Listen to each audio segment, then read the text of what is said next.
Are you ever writing a paper and autocorrect makes you write allegory instead of allergy?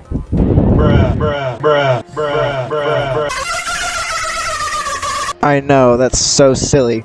That's gonna take points off of your grade. This is the symbol Miss Hester uses if this happens.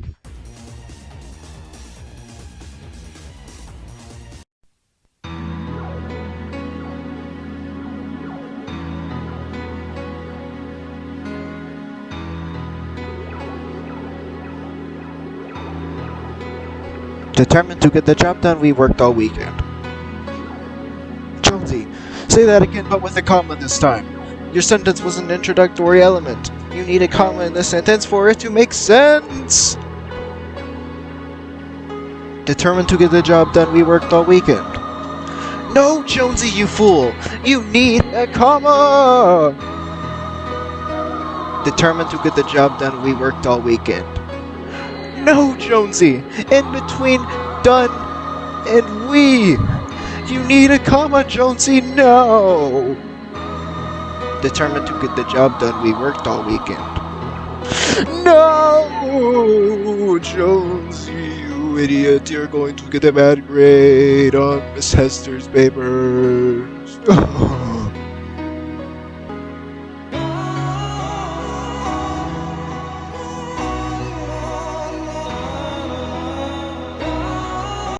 Miss Esther will use this symbol in your paper to tell you that you are missing a comma.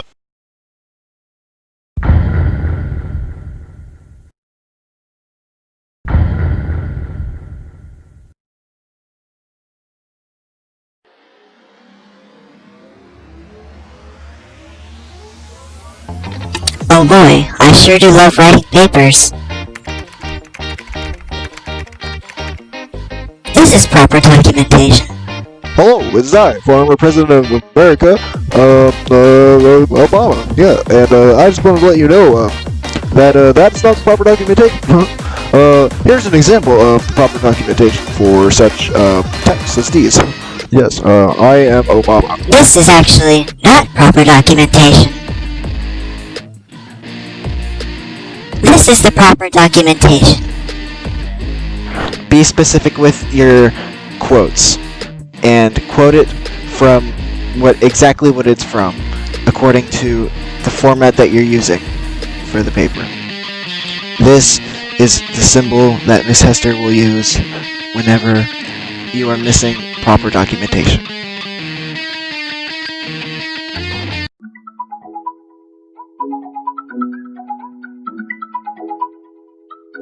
Hello, and welcome back to Morshu Teaches Rhetoric. Today, we will be talking about vague pronoun reference. An example of vague pronoun reference is this. Elizabeth told Amanda that she had a problem. Who had a problem? It could be Elizabeth, or it could be Amanda. You see, when writing papers in rhetoric class, refrain from using such confusing words. That is all today, friends, and I'll see you in the next one. Morshu out.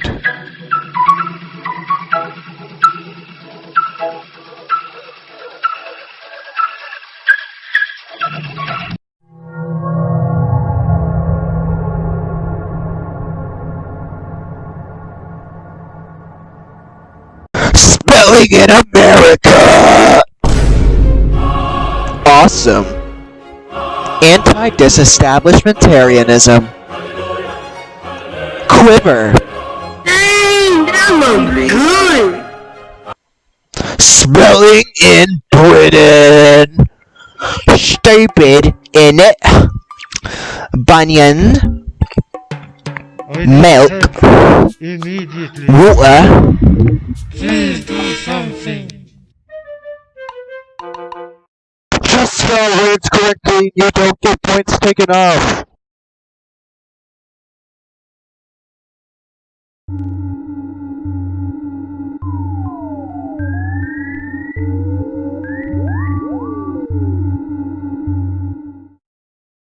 Ah, I have finally completed Miss Hester's paper.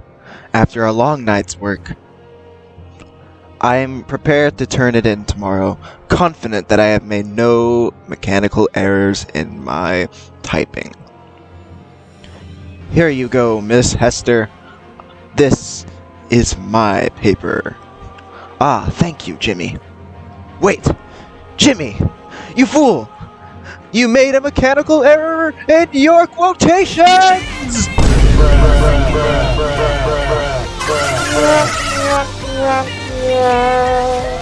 Do you want to bring about yourself the same fate Jimmy did that day? Fix your mechanical errors in your quotations, or your bad grade will be swift and merciless.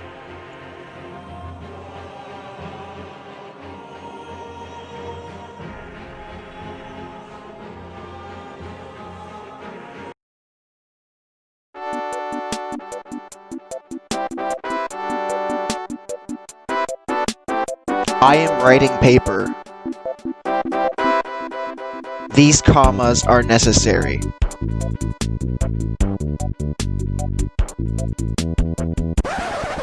Oh wait, these commas are not necessary.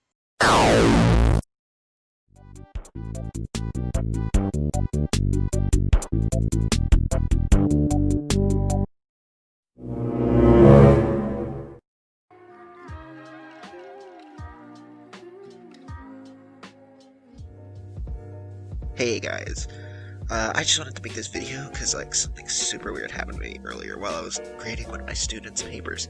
So I'm grading their paper, and they're capitalizing like everything, and it's like really getting to me because I don't get why you could be doing that. Like, didn't you learn in first grade that you're supposed to capitalize names, titles, times? Just, you know what to capitalize. I just don't get how you can just not know how to do that. Like, you've been in school for like your whole life, and you've been doing these things like ever since then. Like you've been writing a paper like at least once a year, and you still don't know how to capitalize. How are you here? I don't get it. It just blows my mind, guys. So I'm just like, I'm gonna end the video here because I'm really hungry and I got some Grubhub coming soon. I was in the mood for Taco Bell, so I'll see you guys later. I just wanted to vent here, you know. So see ya.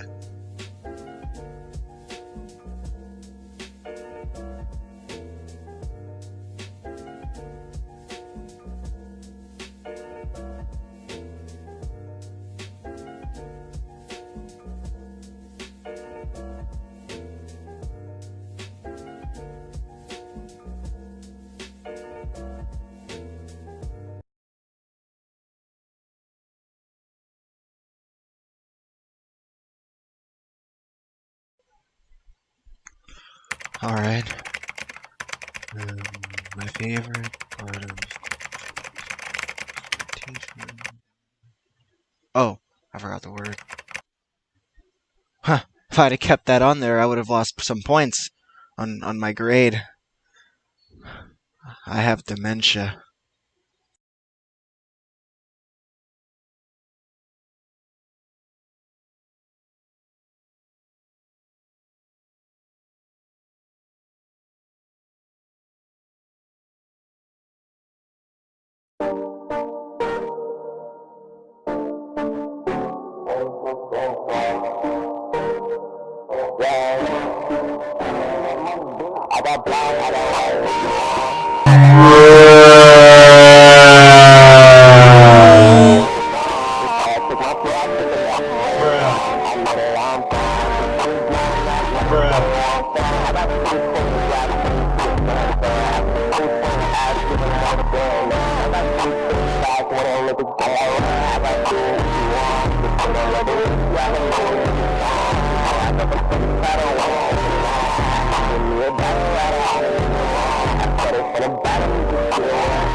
Marina, who was the president of the fan club, was the first to speak. No, don't do it, Jonesy. Please, put a comma. Okay, Markiplier. I will put a comma after my non-restrictive element. Marina, who was the president of the fan club, was the first to speak. This is the symbol Miss Hester will use if you are missing a comma after your non-restrictive element. On to number 12.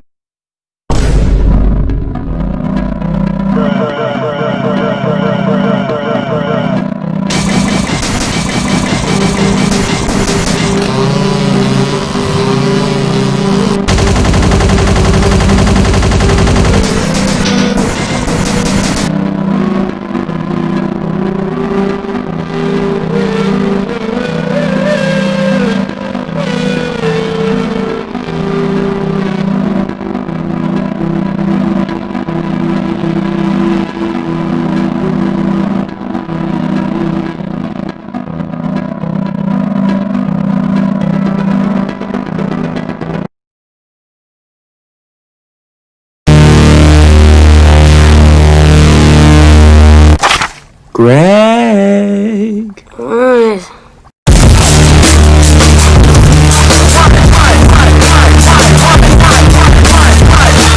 Greg, you fool! You're missing a comma in your compound sentence! You said Meredith waited for Samir and her sister grew impatient, but you should have put a comma in between Samir and.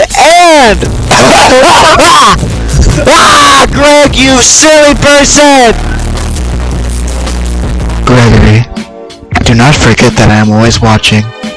And also, do not forget that this is the symbol Miss Hester uses if you are missing a comma.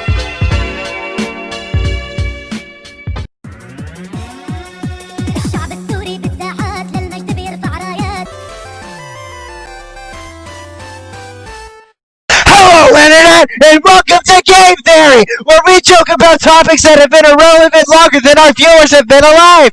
Can you find out what's wrong with this sentence? Of course you can. I'm the one teaching you. This sentence has a missing apostrophe. If you ever have an apostrophe that's missing or is in the wrong place, you will have points taken off of your paper.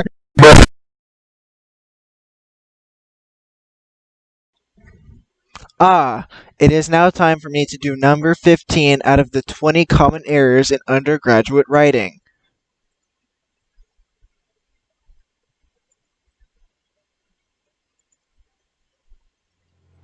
There's no number 15.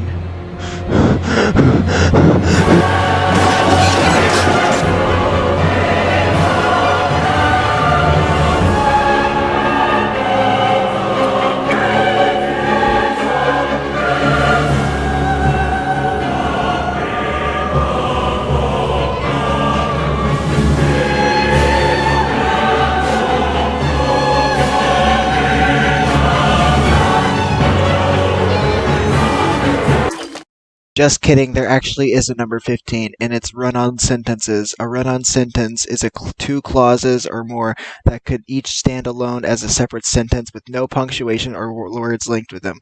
They can be fixed by either dividing them into separate sentences or joining them by adding words or punctuation.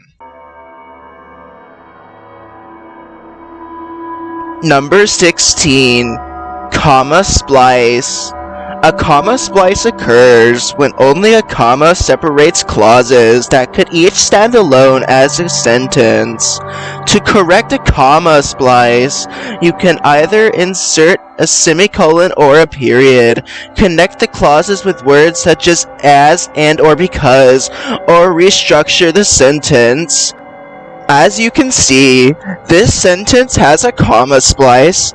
It says, I was strongly attracted to her, she was beautiful and funny, when there should be a period where the comma was.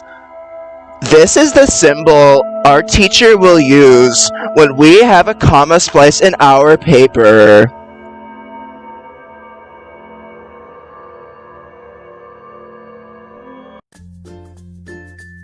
Lack of pronoun/antecedent agreement.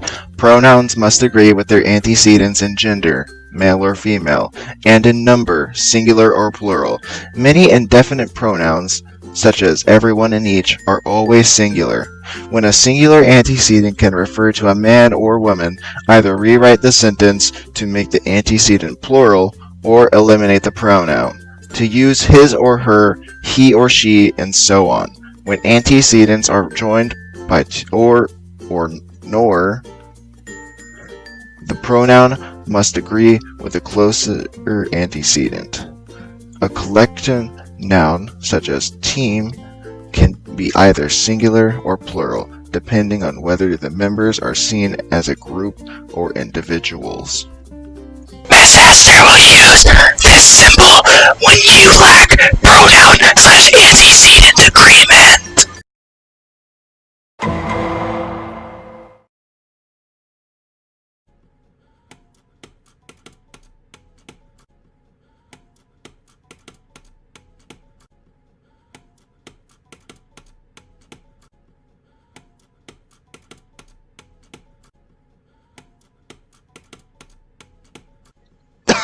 Teacher, I finished the paper.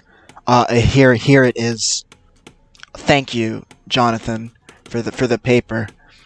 I really appreciate it. I am now checking Jonathan's paper. Wait, what's this?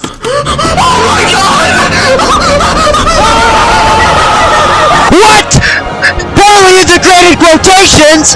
Quotations should fit smoothly into the surrounding sentence structure. They should be linked clearly to the writing around them, rather than dropped abruptly into the writing. This was a travesty!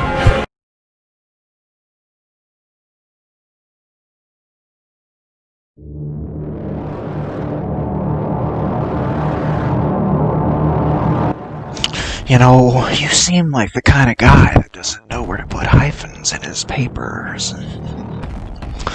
You know, you put hyphens in the wrong place all the time, you know. A two-word verb should never be hyphenated. A compound adjective that appears before a noun needs a hyphen. However, be careful not to hyphenate two-word verbs or word groups that serve as a subject complements. I didn't ask how to properly use hyphens. It's my turn on the Xbox!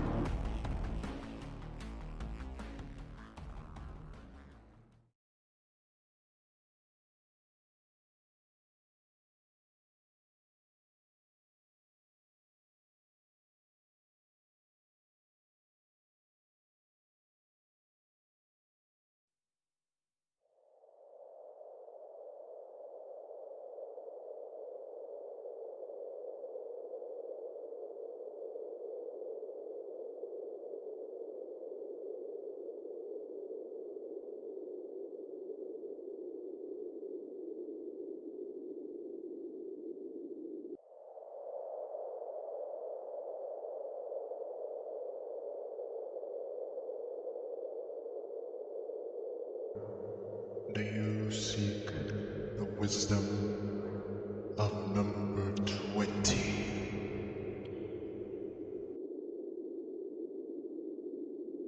You do? Well,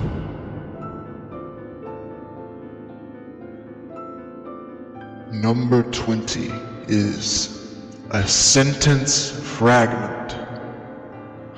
A sentence fragment is part of a sentence that is written as if it were a complete sentence. Reading your draft out loud, backwards, sentence by sentence, will help you spot sentence fragments. Here is an example. The aluminum boat sitting on its trailer. Here is another example. We returned to the drugstore, where we waited for our buddies. This has been 20 errors in undergraduate writing. Use this knowledge you have gained for the better, and to enhance your grades far beyond that of your compatriots. I bid you farewell.